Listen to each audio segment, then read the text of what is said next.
પહેલીવાર સોનું 75,000 ને પાર પહોંચ્યું છે। દિવાળી પુષ્ય નક્ષત્ર પહેલા જ ભાવમાં વધારો, ચાંદી પણ 90,000 ને પાર। તો અમદાવાદમાં 10 ગ્રામ 22 કેરેટ સોનાની કિંમત 70,600 રૂપિયા છે। 10 ગ્રામ 24 કેરેટ સોનાની કિંમત 77,020 રૂપિયા। આ વર્ષે અત્યાર સુધી સોનાના ભાવમાં 11,900નો વધારો નોંધાયો છે। સોનાના ભાવમાં હજુ વધારો થવાની શક્યતા છે।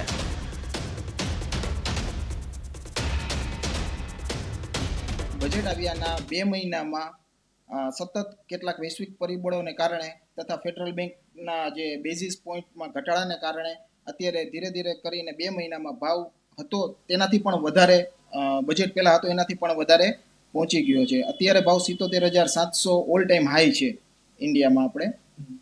એટલે આ જોતા અને પ્લસ આપણે નવરાત્રી અને દિવાળી જેવા તહેવારો પણ આવી રહ્યા છે, એ જોતા હજી પણ એવી ગણતરી છે કે ભાવમાં વધારો આવી શકે છે।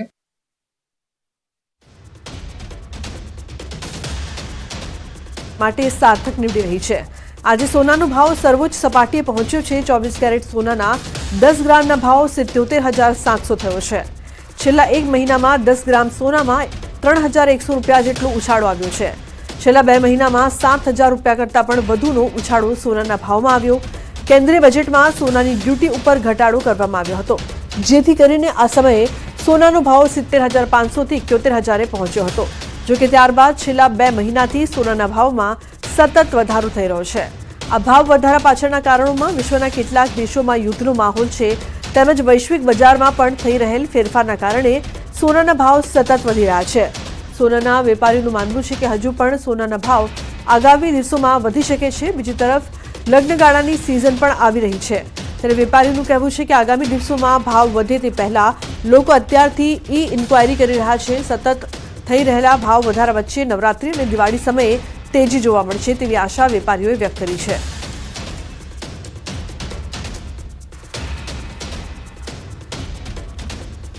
આવનારા દિવસોમાં ડિસેમ્બર સુધીમાં પણ ફરીથી ફેડ છે એ કદાચ રેટ કટ કરી શકે એવી આશા સાથે સોનાએ ફરીથી ઉછાળો દર્શાવ્યો છે। તેમજ આપણે કહીએ કે વૈશ્વિક સ્તરે જે અત્યારે લેબનોન, ઇઝરાયલ તેમજ વૈશ્વિક જે યુદ્ધના જે મંડાણ છે એ પરિસ્થિતિને જોતા, ગ્લોબલ પરિસ્થિતિને ધ્યાનમાં લઈને સોનાની ડોલરે સર્વોચ્ચ સપાટીએ પાર કરી ચૂકી છે। ખાસ કરીને આપણે કહીએ કે સોનું છે એ અત્યારે 77,724 કેરેટ એટલે 78,000ની નજીક પહોંચી ગયું છે। સમાચારમાં આગળ વાત રાજકોટની સૌરાષ્ટ્રમાં નકલી બિયારણનો પર્દાફાશ થયો છે। મંજૂરી વગર 4G અને 5G બિયારણનું ખુલ્લેઆમ વેચાણ। જામજોધપુરના ખેડૂતોએ 5થી વધુ કંપનીઓ સામે કર્યા છે આક્ષેપ। તો મેટોડાની ડોક્ટર ઢોલરિયાની, તેજા સુપર, અમદાવાદની વંદન કંપનીની, વાગડ સહિતની કંપનીઓના નોટ ફોર સેલ લખેલા બિયારણનું પણ વેચાણ થાય છે। Teja super, Balram 15, Pushpa 5G, pink board, પ્રમુખ દિગ્ગજ સહિતની બ્રાન્ડના નામ વેચાય છે। ખેતીવાડી વિભાગના અધિકારીઓ બધું જાણતા હોવા છતાં આંખ આડા કાન કરતા હોવાનો આરોપ છે। બજારમાં 1,000થી 1,500 રૂપિયા સુધીના ભાવ વેચાય છે નકલી બિયારણ। સૌરાષ્ટ્રના મોટાભાગના શહેરો અને ગામડાઓમાં એગ્રો સંચાલકો કરે છે વેચાણ। ગુજરાત સહિત સમગ્ર દેશભરમાં માત્ર 2G બીટી કપાસને જ મંજૂરી છે ને તેમ છતાં કઈ રીતે જે કપાસ છે તે નોટ ફોર સેલના નામે જે 4G ટેકનોલોજી વાળું, 5G વાળું વેચાય છે ને તેના કારણે ખેડૂતો છે તેમને મસમોટી નુકસાની વહોરવાનો વારો આવે છે। ત્યારે આપણી સાથે જામનગર જિલ્લાના ખેડૂતો છે, આપણે તેમની સાથે વાતચીત કરીશું। શું કહેશો કાકા, જ્યારે આ બિયારણ તમે વાવ્યું કઈ ટેકનોલોજીનું છે ને જ્યારે વાવ્યું ત્યારે ખબર હતી કે ટેકનોલોજી છે એવું કહીને અમને નવી ટેકનોલોજી આવી છે તો આ બિયારણ તમારે વાવવું જેવા પેકેટ અમને દુકાનમાં બતાવવામાં આવતા હોય છે, એટલે અમે એને જોઈ અને એની નવું બિયારણ છે તો એને અખતરા માટે અમે વાવતા હોઈએ છીએ કે વધુ ઉત્પાદન મળે, કે ગુલાબ બિયારણ ના હાલે એવું કહીને અમને બિયારણ અમે એની પાસેથી ખરીદતા હોઈએ છીએ એગ્રોની દુકાનોમાંથી। હવે કયા પ્રકારની પરિસ્થિતિ, જ્યારે વાવ્યા પછી હવે શું પરિસ્થિતિ સામે આવી છે? વાવ્યા પછી તો ઘણી વખત કપાસ સારોય થતો હોય છે, ઘણી વખત કપાસ નબળોય થતો હોય છે। આ વખતે વાવ્યું છે તો આ વખતે મારે 3 વીઘાનો કપાસ પાડી નાખવાની ફરજ પડી હતી। અંદાજિત કેટલું નુકસાન થયું છે? નુકસાનીનો આંકડો તો હજુ આપણે શું છે, ઉત્પાદન મળ્યું જ નથી તો નુકસાનીનો આંક મેળવવો અઘરો હોય છે, પણ અમને જે વાર્ષિક જે ઉત્પાદન મળતા હોય છે એ અમારું નુકસાન થયું છે, એ પાકી વાત છે। તો અમે અલગ અલગ અધિકારીઓને અલગ અલગ મહિને 6ઠા મહિનાથી છેટ અત્યાર સુધી અહીંયા તમારા સુધી પહોંચ્યા ત્યાં સુધી આ રજૂઆત કરીએ છીએ કે સરકાર હવે બિન અધિકૃત બિયારણો વેચાવા શા માટે દે છે? તો એના મને તો એવું લાગે છે કે સરકારની ઉપર પણ આલા અધિકારીઓ હોય એવું દેખાઈ રહ્યું છે. ચોક્કસ. તો કઈ રીતે ખેતીવાડી વિભાગના અધિકારીઓની મિલીભગત અને સાથોસાથ જે બિયારણ બનાવતી કંપનીઓની મિલીભગત છે, હું આપને એક બાબત આમાં સ્પષ્ટપણે જણાવી દઉં કે આમાં આ કઈ જગ્યાનું મેન્યુફેક્ચરિંગ થયું છે તે કોઈ પણ વિગત દર્શાવવામાં નથી આવી. ખાસ કરીને માત્ર ને માત્ર જે તમામ જે છટકબારી છે તે આના માટે છે કે for agriculture use only, for experimental purpose only, not for sale કરીને આ બિયારણ છે તે વેચવામાં આવે છે. કોઈને 1250 ની અંદર આ થેલી પડે છે તો કોકની પાસેથી 1450 વસૂલાય છે. ખેડૂત છે તે ચોક્કસ આ 4G 5G ની અંદર નથી પડતો, તેની માત્ર એક જ આશા હોય છે કે તેને મબલક પાક મળે, પરંતુ બીજી તરફ નોટ ફોર સેલના બહાના હેઠળ આ પ્રકારનું બિયારણ છે તે વેચાય છે અને આના જ કારણે ખેડૂતોને હાલ અત્યારે નુકસાની વહોરવાનો વારો પણ આવ્યો છે. અંકિત પોપટ, ન્યૂઝ 18 ગુજરાતી, રાજકોટ. તો ભરૂચમાં જુલાઈ અને ઓગસ્ટ માસમાં મુશળધાર વરસાદની ખેડૂતોના પાકનો સોથ વળી ગયો, જેમાં કપાસ અને તુવેર જેવા પાકને મોટું નુકસાન થવા પામ્યું હતું. ભરૂચ જિલ્લાના 509 ગામમાં ખેતી પાકને નુકસાન થવાનું ધ્યાને આવ્યું હતું, જેને લઈને સરકારે સહાય પેકેજ જાહેર કર્યું હતું, જેમાં અત્યાર સુધી ગ્રામ સેવક તથા ગુજરાત પોર્ટલ પર અરજી લેવાનું ચાલુ કર્યું છે, જેમાં કુલ 37,000 હેક્ટર જમીનમાં નુકસાન થયું છે. હજુ 31 સપ્ટેમ્બર સુધી ડિજિટલ ગુજરાત પોર્ટલ પર અરજી સ્વીકારવામાં આવશે, જે બાદ ખેડૂતોને રાહત ફંડ ચૂકવવામાં આવશે. ખેડૂતોએ વરસાદ બંધ થતાં ફરી વાવેતરની કામગીરી શરૂ કરી છે. બીજી વાર જે ઓગસ્ટમાં નુકસાન થયું છે ને એ નુકસાન માટે 29,773 ખેડૂતોને વધારાનું નુકસાન થયું છે ફરીથી, અને એનો વિસ્તાર જે છે એ 38,018 હેક્ટરનો થાય છે. તો એનો પણ સર્વે પૂર્ણ થઈ ગયો છે અને એનો રિપોર્ટ અમે અમારી વડી કચેરીને મોકલેલો છે. તો એનું મેમોરેન્ડમ ભારત સરકારને મોકલી અને ફરીથી ગુજરાત સરકાર પેકેજ ડિક્લેર કરશે.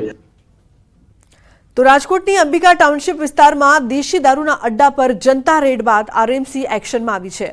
બુટલેગરના ગેરકાયદેસર દબાણ પર બુલડોઝર ફેરવવામાં આવશે. મનપાની ટીમ 10 જેટલા ગેરકાયદેસર દબાણ હટાવવા પહોંચી ત્યારે સ્થાનિકોએ વાંધો ઉઠાવ્યો. સ્થાનિક આગેવાનોએ મધ્યસ્થી કરતા બાંધકામ તોડી પાડવાની કામગીરી અટકાવાઈ હતી.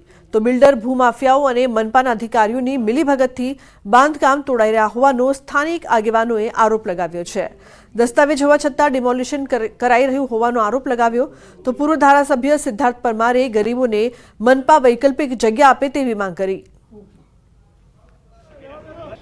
રાજકોટના બિલ્ડરો પ્લસ ભૂમાફિયા કોર્પોરેશનના અધિકારીઓ સાથે સાંઠગાંઠ કરી એ જગ્યા કોઈ પ્રકારે લઈ લીધી છે. આ જ અધિકારીઓ કોર્પોરેશનના અધિકારીઓને બેફામ પૈસા આપ્યા છે કે આ 10-12 મકાનો જે છે કાચા મકાનો છે, એટલે એની જમીનની કિંમત વધારવા માટે આ લોકો કોર્પોરેશનમાં પૈસા આપી અને એનું ડિમોલેશન કરવા માટે કોર્પોરેશનને મજબૂર કર્યું છે. એટલે આવનારા દિવસોમાં અમે કહેવા માંગીએ છીએ, અને જમીન ઠાકર જે ન્યુસન્સની વાત કરે છે, દલિતો ન્યુસન્સ છે, તો હું કહેવા માંગુ છું કે સાધુ વાસવાણી રોડ ઉપર કમલેશભાઈ મીરાણીનું જે ગેરકાયદેસર બાંધકામ કરેલું છે, તો અહીંયા તમે કેમ ચૂકશો? આ જમીન એ લોકોએ વેચાતી લીધી છે, ઘૂસી નથી ગયા. જો વેચાતી લીધી હોય અને તમે રોડ બનાવવા માંગતા હો તો અમે કોર્પોરેશનની કાર્યવાહીમાં ડિસ્ટર્બ કરવા માંગતા નથી. રાજકોટનો વિકાસ થતો હોય તો એમાં એમને વાંધો નથી, પણ ગરીબોના ભોગે વિકાસ નહીં. તમે એ લોકોને અહીંથી ડિમોલેશન કરીને હટાવવા માંગતા હો તો એને ક્યાંક જગ્યા આપો. તો અમરેલી જિલ્લામાં ગેરકાયદેસર ખનન અને ખનીજ ચોરી સામે આવી છે. ખાણ ખનીજ વિભાગે કાર્યવાહી કરી છે. ખનીજ ચોરીને અંકુશમાં લાવવા માટે અલગ અલગ વિસ્તારમાં દરોડા પાડ્યા છે. ગોખરવાડા ચાંપાથડમાં શેત્રુંજી નદીમાંથી 3 ટ્રેક્ટરને પકડ્યા, જ્યારે ધાતરવડી નદીમાંથી 4 ટ્રેક્ટર જપ્ત કર્યા છે. ખાણ ખનીજ વિભાગે 7 ટ્રેક્ટર સાથે 28 લાખનો મુદ્દામાલ જપ્ત કર્યો છે. અમદાવાદના નવા વાડજમાં જાહેરમાં તલવાર વડે જન્મદિવસની ઉજવણી કરતો વિડીયો વાયરલ. વાડજ પોલીસે 5 લોકોની ધરપકડ કરી છે. આરોપી હિતેશ ઉર્ફે ગાંધી ઠાકોર, કૃણાલ પરમાર, શૈલેષ પરમાર, પ્રકાશ ઠાકોર અને મહેશ ઠાકોરની ધરપકડ કરી છે. જન્મદિવસ આરોપી કૃણાલનો હતો, ત્યારે પોલીસે 5 આરોપીઓની ધરપકડ કરીને વધુ તપાસ શરૂ કરી છે.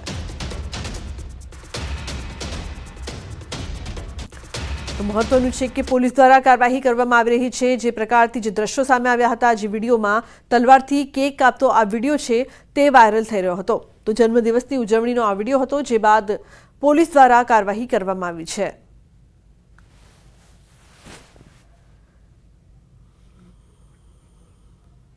દાહોદમાં હેવાના આચાર્યને સાથે રાખીને રિકન્સ્ટ્રક્શન કરવામાં આવ્યું. પોલીસે આરોપીને સાથે રાખીને રિકન્સ્ટ્રક્શન કર્યું. સમગ્ર ઘટનાનું રિકન્સ્ટ્રક્શન કરવામાં આવ્યું છે. પોલીસે ગોવિંદ નટની કાર સાથે રાખીને રિકન્સ્ટ્રક્શન કર્યું હતું. આરોપીએ બાળકીને ક્યાંથી બેસાડી, સ્કૂલ જતા પહેલા ગાડી ક્યાં ઊભી રાખી, સ્કૂલમાં ગયા પછી બાળકીને કેવી રીતે કમ્પાઉન્ડની પાછળ મૂકી તે બાબતે રિકન્સ્ટ્રક્શન કરાયું.